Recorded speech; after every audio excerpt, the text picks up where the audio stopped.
Hello student, स्वागत है आपका हमारे यूट्यूब चैनल अभी रॉय पीसीएम क्लासेस में। स्टूडेंट, आज फिर फिजिक्स विषय के अंतर्गत एक मोस्ट इंपोर्टेंट टॉपिक लेके चल रहे हैं जो कि बोर्ड एग्जाम 2025 के लिए सबसे ज़्यादा इंपॉर्टेंट है। आज इस वीडियो में हम एक ज़बरदस्त टॉपिक लेके चल रहे हैं जिसका नाम है व्यतिकरण।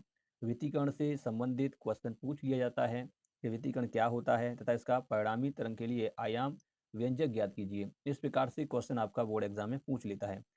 तो इसलिए स्टूडेंट इस वीडियो को पूरा अवश्य देखें ताकि आपको ये टॉपिक क्लियर हो जाए और आप बोर्ड एग्जाम में इस प्रश्न को छोड़ के ना आओ।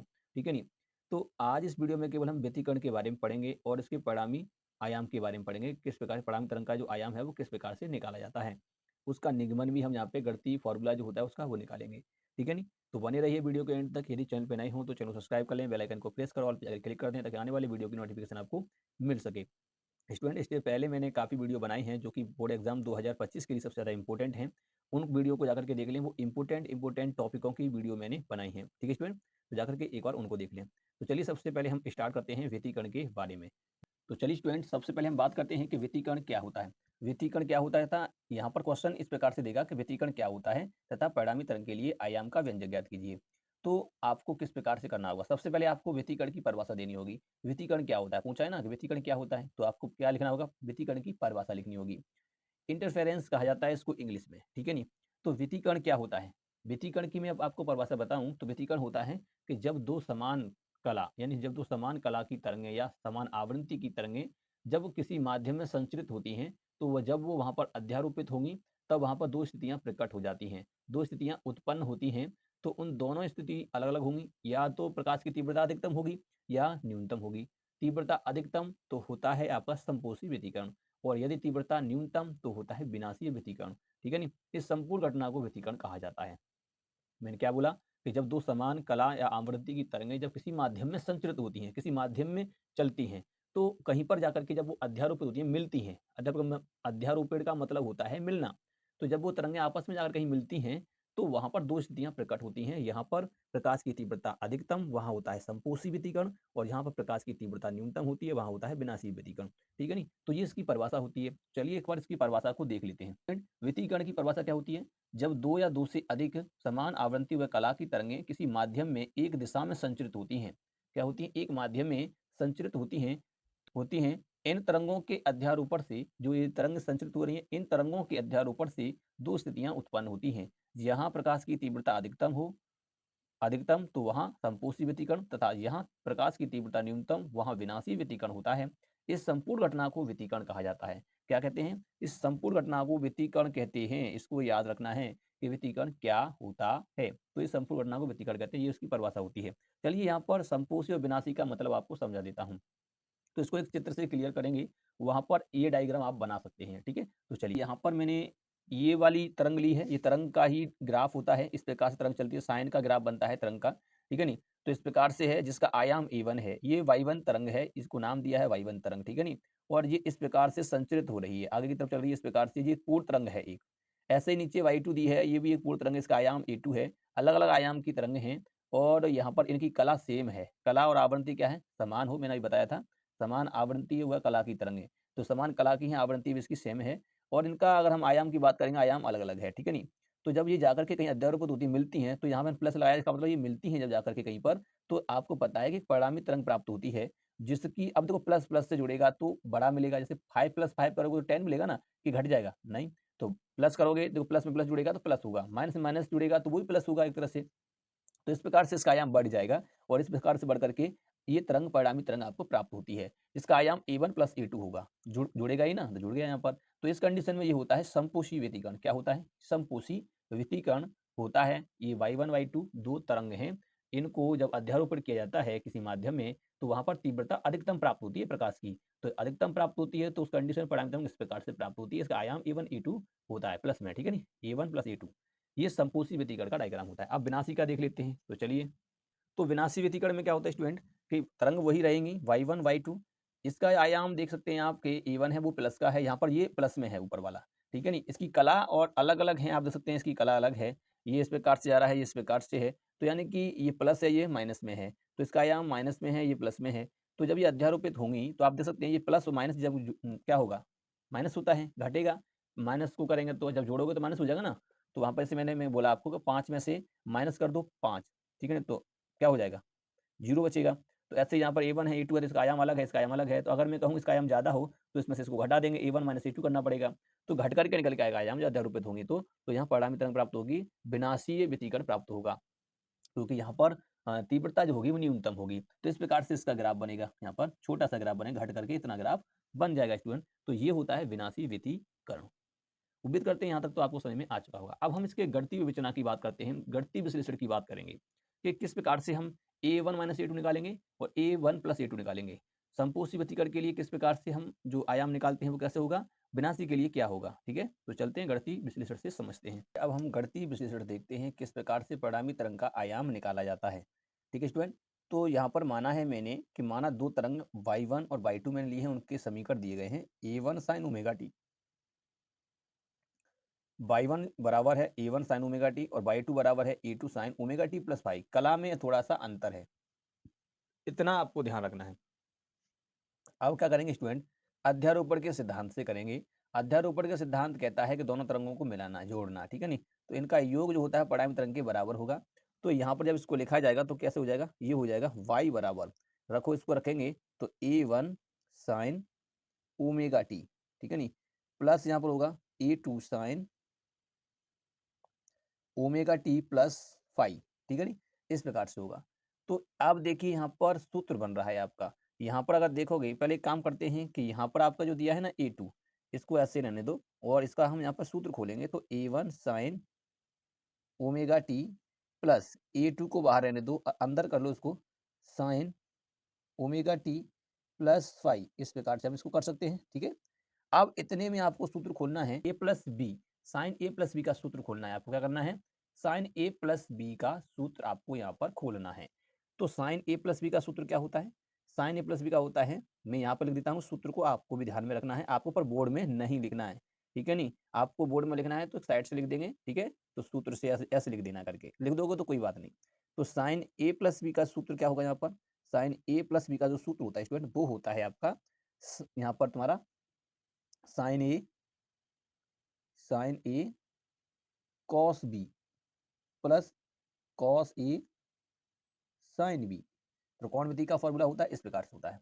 अब इसी फॉर्मूला को यहाँ पर खोलना है, ये मान लेंगे ए है और ये है बी, तब इसे खोलेंगे तो ये आएगा वाई बराबर A1 sine omega T plus A2। यहाँ पर से खोलेंगे तो हो जाएगा sine omega T cos five plus cos omega T sine five. इस प्रकार से स्टूडेंट आपका यहाँ पर हो जाएगा। अब आपको क्या करना है, इसका अंदर गुणा कर देना है। तो इसका अंदर गुणा करेंगे तो y बराबर आएगा A1 sine omega T plus A2 sine omega T cos five plus A2 cos omega T sine five. इस प्रकार से यहाँ तक हो जाएगा, ठीक है स्टूडेंट, इतना यहाँ पर आपका हो जाएगा। इसके बाद आपको करना क्या है, आप यहाँ से साइन ओमेगा टी दिखाया कॉमन ले लेंगे, तो ये हो जाएगा y बराबर A1 plus A2 cos five. हमने यहाँ से कॉमन ले लिया साइन ओमेगा टी, ठीक है ना, यहाँ से हमने कॉमन ले लिया, प्लस यहाँ पर तुम्हारा ये A2 cos omega T sine five. इस प्रकार से आपका यहाँ पर ये बन जाएगा स्टूडेंट। अब हमें क्या करना है, अब यहाँ पर कुछ कंडीशन हमें लगानी होगी। क्या, हम मान लेंगे कि A1 plus A2 cos five को हम मान लेंगे यहाँ पर आर कॉस थीटा, ठीक है, क्या मान लेंगे, आर कॉस थीटा। और हम यहाँ पर जो मानेंगे A2 साइन फाइव को हम मान लेंगे आर साइन थीटा, क्या मान लेंगे, आर साइन थीटा। तब इसके बाद कैलकुलेशन करेंगे। तो चलिए मैं इसको लिख देता हूँ, उसके बाद आपको कैलकुलेशन करना है इसी समीकरण के साथ, ठीक है स्टूडेंट। इसमें क्या कर लिया, A1 plus A2 cos five को हमने मान लिया आर कॉस थीटा और A2 साइन फाइव को हमने मान लिया यहाँ पर आर साइन थीटा। अब ये वैल्यू यहाँ पर रख देंगे इसी में, तो क्या हो जाएगा, ये y बराबर हो जाएगा, इतने की जगह पे आप क्या रख दोगे, आर कॉस थीटा, तो हो जाएगा आर कॉस थीटा और यहाँ हो जाएगा sine omega T plus A2 sine five की जगह पर आप रखोगे इसमें क्या, आर साइन थीटा, तो यहाँ पर आप लिख देंगे आर साइन थीटा और यहाँ पर आपका हो जाएगा कॉस ओमेगा टी। इस प्रकार से हो जाएगा, ठीक है नहीं। अब यहाँ से r कॉमन ले लोगे तो क्या हो जाएगा, y बराबर यहाँ पर हो जाएगा, r कॉमन ले लो तो अंदर बचेगा यहाँ पर cos theta sine omega T plus यहाँ बचेगा sine theta cos omega T. इसको फॉर्मूला बना देंगे तो ये इस प्रकार से बन जाएगा आर बराबर, इसको इधर ले आओ तो sign omega T cos theta, कोई दिक्कत नहीं, वैसे भी सही है। इसके बाद प्लस ये हो जाएगा cos omega T sine theta. अब आप देख सकते हैं कि पुनः ये फॉर्मूला बन गया sign A cos B cos A sine B, तो यानी साइन ए प्लस बी का फॉर्मूला बन गया। तो यह वाई बराबर कितना हो जाएगा जी, ये हो जाएगा R sine omega T plus ये यहाँ पर थीटा है तो इसे कर लेंगे थीटा हो जाएगा इस प्रकार से। ठीक है स्टूडेंट, ये तुम्हारा यहाँ पर थीटा हो जाएगा ओमेगा टी प्लस थीटा, इतना आपका यहाँ पर हो जाएगा। ठीक है स्टूडेंट, तो स्टूडेंट ये आपकी परिणामी तरंग का समीकरण प्राप्त होता है। ये किसका है, आपकी परिणामी तरंग का समीकरण है। तो ये है परिणामी तरंग का समीकरण। अब इसमें आर जो है, आर है यहाँ पर हमारा आयाम, क्या है, परिणामी आयाम, परिणामी आयाम। ठीक है नी, इसकी जो कला है ओमेगा टी प्लस थीटा ये है। अब स्टूडेंट हमें क्या करना है, ये तो परिणामी तरंग का समीकरण निकल गया, हमें निकालना है परिणामी तरंग का आयाम। किस प्रकार से निकालेंगे, आर कैसे निकालेंगे। तो आपको क्या करना होगा, जो समीकरण आपने माने हैं ऊपर देख सकते हैं, इन दोनों समीकरण को वर्ग करके जोड़ने पर, तो समीकरण फर्स्ट समीकरण सेकंड को वर्ग करके जोड़ने पर ऐसे करके इनको जोड़ना है। एलएचएस पार्ट एलएचएस में, आरएचएस पार्ट आरएचएस में जुड़ेगा, वर्ग करके इनको जोड़ना है। तो चलिए स्टूडेंट समीकरण फर्स्ट और समीकरण सेकंड को वर्ग करके जोड़ने पर, तो एलएचएस पार्ट एलएचएस में और आरएचएस पार्ट आरएचएस में जोड़ना है। तो a1 plus a2 cos phi का स्क्वायर हो जाएगा प्लस a2 साइन फाई का स्क्वायर हो जाएगा, बराबर हो जाएगा आर कॉस थीटा का square plus R sine theta का स्क्वायर। ठीक है नी, जैसा कि आप ऊपर दिखाई दे रहा है कि यहाँ पर किया क्या है, इसका वर्ग किया, इसमें जोड़ा है, इसका वर्ग करके इसका वर्ग कर इसमें जोड़ दिया है बस। ठीक है नी, तो वही किया है। अब आपको क्या करना है, इस फॉर्मूला को खोलना है। जब इन फॉर्मूला को खोलेंगे तो कैसे आएगा, इन फॉर्मूला खोलेंगे तो यहाँ मिलेगा a प्लस बी का होल स्क्वायर खुलेगा यहाँ पर, तो a1 का स्क्वायर प्लस a2 का स्क्वायर कॉस स्क्वायर फाई। ठीक है नी, प्लस 2ab, तो 2a1 a2 कॉस फाई। ठीक है नी, इसको अगर खोलेंगे तो जो हो जाएगा a2 का स्क्वायर साइन स्क्वायर फाई। ठीक है, इतना हो जाएगा, इक्वल में हो जाएगा, इसका करेंगे तो ये हो जाएगा r का square cos theta plus r का स्क्वायर साइन स्क्वायर थीटा, यहाँ पर भी स्क्वायर होगा स्टूडेंट। ठीक है, इस प्रकार से होगा, यहाँ से r कॉमन ले लेंगे और ये वाला a2 square cos square phi और a2 square sine square phi, इसको एक लग ले लेंगे तो हो जाएगा a1 का स्क्वायर प्लस ये हो जाएगा यहाँ पर तुम्हारा 2a1 a2 कॉस फाई और प्लस यहाँ पर हम क्या करेंगे तो हो जाएगा a2 square cos square phi plus a2 square sine square phi, यहाँ से r कॉमन ले लो, तो जब r स्क्वायर कॉमन लेंगे तो हो जाएगा cos square theta plus sine square theta, sign square theta, इस प्रकार से हो जाएगा। ठीक है स्टूडेंट, उम्मीद करते हैं यहाँ तक आपको समझ में आ चुका होगा। अब क्या करेंगे, यहाँ से भी आपको कॉमन लेना है, a2 स्क्वायर को कॉमन ले लो, तो ये हो जाएगा a1 का square plus 2a1 a2 cos phi plus a2 common ले लेंगे a2 स्क्वायर, तो यहाँ हो जाएगा cos square phi plus sine square phi, बराबर यहाँ से हो जाएगा R square cos square theta plus sine square theta. इस प्रकार से इन दोनों का वैल्यू आप देखेंगे, sine square theta plus cos square theta, cos square theta plus sine square theta, इनका वैल्यू होता है 1, तो इनका वैल्यू हो जाएगा 1। तो यहाँ पर ये हो जाएगा a1 का स्क्वायर, इसको इधर ले आओ, a2 का square plus 2a1 a2 cos phi. ठीक है नी, इक्वल इनका तो 1 ही हो गया था, तो इसको a2 को इधर ले आए, इसका यहाँ पर 1 हो जाएगा तो आर स्क्वायर। ठीक, अब यहाँ से अगर हमें आर निकालना है तो आर कैसे निकालेंगे, स्पेस से बराबर उठेगा, इस पर चढ़ जाएगा, तो आर बराबर निकल के आएगा रूट के अंदर a1 का स्क्वायर प्लस a2 का square plus 2a1 a2 cos phi. तो ये तुम्हारी परिणामी तरंग का आयाम निकल के आता है। ठीक है स्टूडेंट, परिणामी तरंग का आयाम इस प्रकार से निकलता है। परिणामी तरंग का आयाम जो है वो कॉस फाई पर निर्भर करता है, कॉस फाई पर, और आपको पता है कि कॉस फाई, कॉस थीटा का वैल्यू अगर हम बात करें, कॉस की वैल्यू अधिकतम कब होती है 1 और न्यूनतम कितनी होती है -1। ठीक है नी, तो न्यूनतम -1 और अधिकतम +1, तो +1 किस किस में आता है, कौन सा, इसका मतलब फाई पर निर्भर कर रहा है, कौन फाई पर निर्भर करेगा इसका आयाम। तो चलिए हम संपोषी और विनाशी के लिए इसको देख लेते हैं कि इसका आयाम क्या होता है। ये कब अधिकतम होता है आयाम, कब न्यूनतम होता है, उसके बारे में देखेंगे। तो निर्भर करता है कॉस फाई की वैल्यू पर, यदि cos फाई की वैल्यू अधिकतम होगी कब? जब प्लस का 1 होगा। न्यूनतम कब होती है? जब माइनस का 1 होगा। तो अधिकतम वैल्यू इसकी जो होती है स्टूडेंट वो कितनी होती है? अधिकतम अधिकतम मान जो इसका होता है वो होता है प्लस का 1 और न्यूनतम मान जो होता है न्यूनतम मान जो होता है वो होता है माइनस का 1। ठीक है नहीं? अच्छा, प्लस का 1 कब प्राप्त होता है? आपको पता है cos 0 हो तब 1 प्राप्त होगा। ठीक है नहीं? और आपका कितना हो, जैसे तुम्हारा हो जाए 2 पाई हो, 4 पाई हो, 6 पाई हो। इसका मतलब जब 0 होगा तब होगा। ठीक है नहीं? 0 डिग्री हो तब होगा आपका। और आपका यदि आपका होता है जैसे 2 पाई हो जाए, 2 पाई, 4 पाई, 6 पाई, यानी कि सम रूप में आए तो इस प्रकार से चलता चला जाए कहाँ तक? तो इसका मतलब ये है कि ये इस प्रकार से होना चाहिए 2n पाई, कह सकते हैं 2n पाई। और इसके लिए जो n जो होगा यहाँ पर वो कितना होना चाहिए? 1 0 से शुरू होना चाहिए। कहाँ? 0 1 2 3 ऐसे करके 4 तक जा सकते हैं। आप जब 0 रखोगे यहाँ पर तो ये सब 0 हो जाएगा तो 0 डिग्री आएगा। और 1 रखोगे तो आएगा यहाँ पर 2 पाई, 2 रखोगे तो 4 पाई, 3 रखोगे तो 6 पाई। तो इन पर सबकी मान जो आएगा, जो वैल्यू आएंगी वो सब का मान 1 होगा। कितना होगा? 1 होगा। अगर इसकी बात करेंगे तो यहाँ पर क्या होगा? यहाँ पर तुम्हारा जैसे आ जाता है, जैसे अब न्यूनतम कब होता है? तो न्यूनतम होता है जब 180 का मान हो। तो पाई हो सकता है, 3 पाई हो सकता है, 5 पाई हो सकता है, इस प्रकार से होगा डॉट डॉट डॉट। कहाँ तक हो सकता है? इसके लिए जो बनेगा फॉर्मूला बनेगा 2n माइनस 1 पाई। ठीक है नहीं? इस प्रकार से बनेगा। तो न्यूनतम के लिए इस प्रकार से तुम्हारा यहाँ पर बनेगा। तो यहाँ पर अगर हम n जो लेंगे वो लेंगे 1 2 3 लेंगे, ये ध्यान रखना है। 4 इस प्रकार से लेते हैं। ठीक है? जब इसका 1 रखेंगे तो यहाँ पर 1 2 2 में से बन गया तो पाई बचेगा, तो पाई ऐसे 3 पाई। तो विषम अगर आएगा, जैसे विषम आ रहा है देखो यहाँ पाई, 3 पाई, 5 पाई, तो ये होता है न्यूनतम वैल्यू, उनका मान -1 होता है। और अधिकतम होगा तो वो प्लस यानी कि सम रूप में होगा, तो इस प्रकार से होगा।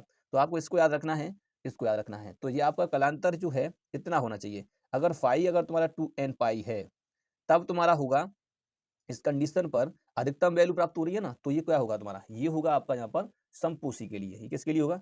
समपोषी, समपोषी, समपोषी के लिए। और यहाँ पर अगर कलांतर तुम्हारा जो है वो कितना हो? वो हो तुम्हारा 2n माइनस के 1 और पाई इतना हो, तो ये होता है विनाशी के लिए, विनाशीय के लिए, विनाशी के लिए होता है। तो अब इसके लिए हम आयाम जब इनका निकालेंगे तो आयाम कैसे निकालेंगे? तो हम इस वैल्यू को अगर यहाँ पर रखें, ये तो इतना होता है, तो इनमें से कोई वैल्यू अगर यहाँ पर रखी जाएगी, यदि मैं 5 की वैल्यू मान लेता हूँ, चलो मैं 0 डिग्री ही कोई मान लेता हूँ, और 0 डिग्री को मैं इसको मैं रखता हूँ किस समीकरण में? ऊपर वाले समीकरण में, इस वाले में। तो क्या निकल के आता है? तो ये निकल के आता है यहाँ पर r बराबर रूट के अंदर a1 का स्क्वायर प्लस a2 का square plus 2a1 a2 cos 0 degree.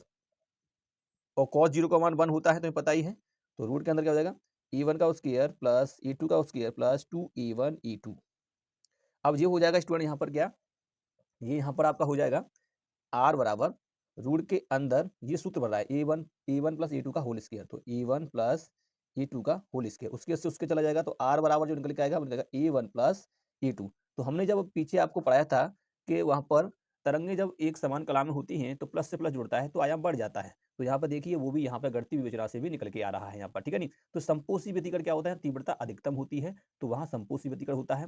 कह सकते हैं इसके लिए कलांतर जो होता है वो कितना होता है? कलांतर इसके लिए होता है 2n पाई। इसमें अगर n बराबर 0 1 2 3 रखोगे तो आपका वो वैल्यू अधिकतम ही निकल के आएगी। ठीक है नहीं? तो इस कंडीशन पर ये अधिकतम होता है। अच्छा, विनाशी की अगर बात करें, चलो इसको देख लेते हैं। तो विनाशी की अगर बात करेंगे तो किस प्रकार से निकलेगा? तो यहाँ पर आपको पता है मैं कलांतर यहाँ पर लेता हूँ कितना, यहाँ पर आप ले सकते हैं विषम रूप में ले सकते हैं। आप विषम रूप में कितना लोगे? जैसे पाई, पाई तुमने कितना लिया है? मान लो 180 डिग्री ले लो। 180 का मान कितना होता है? -1। तो जब इसको रखा जाएगा तो इसमें क्या हो जाएगा? ये हो जाएगा रूट के अंदर इसमें रखो a1 का स्क्वायर प्लस a2 का square plus 2a1 a2 cos 180 degree. तो 180 का मान होता है माइनस के 1, तो r बराबर रूट के अंदर हो जाएगा यहाँ पर a1 का स्क्वायर प्लस a2 का स्क्वायर माइनस की 2a1 a2। अब ये सूत्र बन रहा है तुम्हारा माइनस वाला, तो रूट के अंदर यहाँ बनेगा a1 माइनस a2 का होल स्क्वायर, से हटा देंगे ऊपर वाला तो क्या निकल के आएगा? ये निकलेगा r बराबर निकल के आएगा a1 माइनस के a2। तो आप देख सकते हैं कि यहाँ पर भी क्या हो रहा है? गणितीय विवेचना से भी निकल के आ रहा है कि आयाम कम हो रहा है, माइनस हो रहा है। ठीक है नहीं? तो ये न्यूनतम के लिए होता है और ये अधिकतम के लिए होता है। तो यहाँ पर आयाम क्या है? a1 प्लस a2, और यहाँ आयाम का a1 माइनस a2। जो हमने चित्र से देखा था वो भी यहाँ पे निकल के आ रहा है। तो ये होता है संपोषी व्यतिकरण के लिए आयाम, परिणामी आयाम, विनाशी व्यतिकरण के लिए परिणामी आयाम। इस प्रकार से निकालते हैं और ये इनके कालांतर होते हैं। कालांतर को ध्यान में रखना है, कब अधिकतम होता है, कब न्यूनतम होता है, वो मैंने आपको समझा दिया यहाँ पर स्टूडेंट, ठीक है नहीं। तो उम्मीद करते हैं आपको ये वीडियो पसंद आया होगा। यदि वीडियो पसंद आई हो तो लाइक करें, शेयर करें, चैनल को सब्सक्राइब कर बेल आइकन को प्रेस जरूर कर दें, ताकि आने वाले वीडियो की नोटिफिकेशन आपको मिल सके।